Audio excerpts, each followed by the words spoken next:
এবার চীনের বিজ্ঞানীরা এমন একটি কন্টাক্ট লেন্স তৈরি করেছেন যা মানুষের চোখকে ইনফ্রারেড আলো দেখার ক্ষমতা দিচ্ছে, অর্থাৎ যা এতদিন পর্যন্ত চোখে দেখা যেত না এখন তা দেখা সম্ভব হবে, এমনকি চোখ বন্ধ থাকলেও।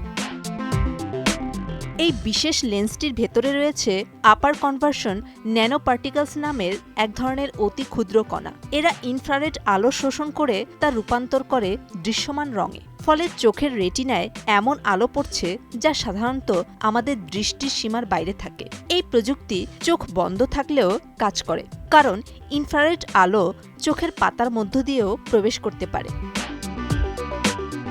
বাস্তব জীবনে এই লেন্সের ব্যবহার অনেক সম্ভাবনাময়। এই লেন্স সেনাবাহিনী, নিরাপত্তারক্ষী বা জরুরি উদ্ধারকর্মীদের রাতেও স্পষ্টভাবে দেখতে সাহায্য করবে। যারা রং চিনতে পারেন না তাদের জন্য আলোকে এমন রঙে রূপান্তর করা সম্ভব হবে যা তারা বুঝতে পারেন।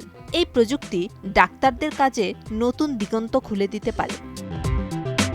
তবে এর কিছু সীমাবদ্ধতাও রয়েছে, যেমন ইনফ্রারেড আলো খুব কাছ থেকে লেন্সে প্রবেশ করে বলে চিত্র কিছুটা অস্পষ্ট হতে পারে। তবে বিজ্ঞানীরা এই সমস্যার সমাধানের জন্য ন্যানোকণার সংবেদনশীলতা বাড়ানোর দিকে কাজ করছেন।